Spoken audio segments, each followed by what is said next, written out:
What's up mga kamoto? Welcome to my channel. So for today's vlog, magpapalit tayo ng coolant ng Honda Click natin. As in, i-drain natin lahat simula sa may radiator, sa may reserve niya, at pati yung nag-circulate na coolant sa may engine. So bago natin simulan, tuwing kailan nga ba tayo dapat magpalit ng coolant ng Honda Click natin? Base sa manual mga kamoto, dapat nagpapalit tayo ng coolant every 3 years. Lumuluma din kasi ang coolant, in the long run nako-contaminate na siya. At pwedeng maging dahilan niya ng pagkakaroon ng problema o pagkasira ng ating mga motor. Kaya much better kung sundin na lang natin kung ano yung nakalagay sa manual, para iwas gastos na rin tayo mga kamoto. So tama na satsat, simulan na natin. First step, tatanggalin natin tong radiator cover. Gagamit tayo dito ng wire wrench na merong 10mm. 3 bolts ang kailangan natin tanggalin dyan. Yan, so fast forward na tayo para medyo mabilis.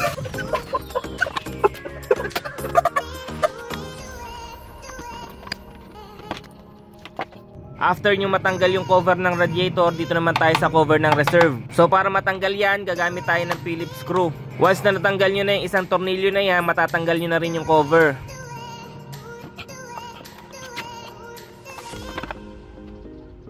So bali ayun yung reserve natin, tanggalin nyo na yung takip, pati yung takip ng radiator. Magsisimula na tayong mag-drain ng coolant. Simpleng tutorial lang naman to mga kamoto, basta meron kayong proper tools yan, kayang-kaya nyo yung i-DIY. So dito tatanggalin na natin tong takip na to para ma-drain natin yung coolant sa radiator. Gagamit tayo dito ng flower wrench. Meron akong isang set dito pero ang kailangan lang natin na size is yung T40. Lalagay ko na lang yung link sa description kung saan ko to nabili. Counterclockwise sa pagtanggal, once na natanggal nyo na yan, bubuluwak na dyan yung coolant. Bukod dyan sa coolant sa radiator mga kamoto, meron pa tayong kailangan tanggalin na coolant. Yun yung nag-circulate na coolant sa engine nya. So meron tayong tatanggaling bolt sa ilalim ng makina. Lipat tayo sa kabila, papakita ko sa inyo kung saan banda. So yan yung bolts na tatanggalin natin. Madali nyo lang makikita yan. Nasa pagitan lang yan ng crankcase at ng side stand. So para matanggal yan mga kamoto, gagamit lang tayo uli ng 10mm na socket wrench. So syempre sa ilalim nyo pa dadaanin yung socket wrench, clockwise sa pagtanggal. Once na natanggal nyo na yan, marami pang coolant ang madidrain dyan. Yung iba kasi pag nagpapalit ng coolant, hindi na dinidrain yung banda dyan sa engine. Much better na matanggal o madrain din natin yan mga kamoto, para talagang fresh na fresh yung may papalit natin na coolant sa system nya.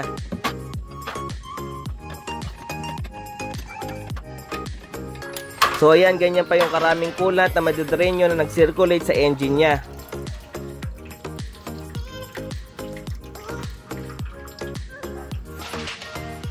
After nyo matanggal yung coolant sa engine, dito naman tayo sa may reserve nya. So may dalawang way para matanggal yung natirang coolant na yan. Pwede nyo hugutin yung hose na yan para madrain nyo na sa reserve, which is mahirap kasi medyo matigas yung hose na yan. Or pwede rin nyo namang itagilid yung motor para yung natirang coolant sa reserve mapunta sa radiator. Which is yun yung gagawin natin, no? Depende na lang yan sa trip nyo. So yan, tagilid nyo lang tapos medyo alug-alugin nyo. Konti na lang naman yan hanggang sa maubos lang yung laman ng reserve. So yan, fast forward na lang natin para hindi kayo mainip.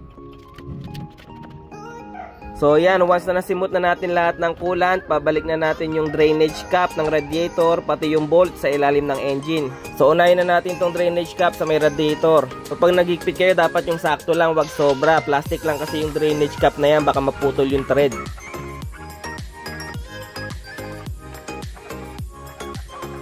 So balik na rin natin tong bolt sa ilalim ng engine.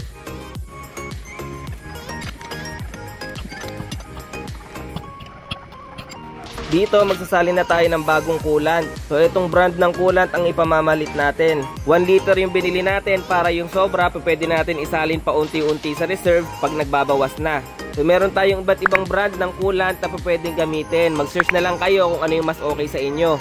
So tara, simulan na natin magsalin. So gumamit tayo ng imbudo rito, no, para iwas tapon. Sasalinan natin yan hanggang sa mapuno.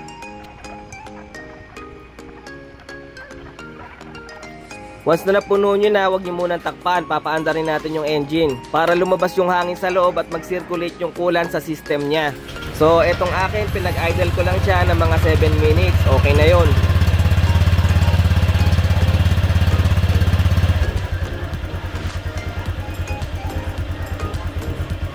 So after that, kakabit na natin yung radiator cap nya. Sa radiator cap, meron yan dalawang ipin nya, no. So yan, dapat magsasakto dun sa nguso ng radiator nyo. So yan, pag salpak nyo, pihitin nyo lang clockwise hanggang sa masagad. So yan yung orientation niya, dapat hindi nakabaliktad, dapat nababasa yung nakasulat. So yan, syempre hindi natin kakalimutan lagyan yung reserve. Ang tamang paglagay nito, dapat nakasakto lang siya dun sa may upper line. Gumamit ulit tayo ng imbudo rito, dahan-dahan lang sa pagsalin para iwas tapon. Tansyahin nyo lang yung pagsalin hanggang sumakto lang dun sa may upper line.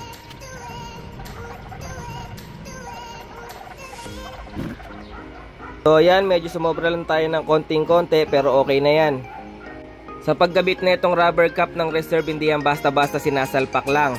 So yan, kung mapapansin nyo, meron siyang space. Dapat nakayakap yan doon sa nguso o sa tip ng reserve nyo. Dapat makabit nyo ng maayos kasi posibleng matanggal, malaglag at mawala yan. Kaya siguraduhin nyo lang nakayakap siya sa nguso o sa tip ng reserve. So kakabit na lang natin tong cover ng reserve at cover ng radiator. All set na tayo. Pagbalik ng mga cover, kaya nyo na yan. Kung kaya nyo tanggalin, for sure, kaya nyo rin namang ibalik. So fast forward na lang tayo.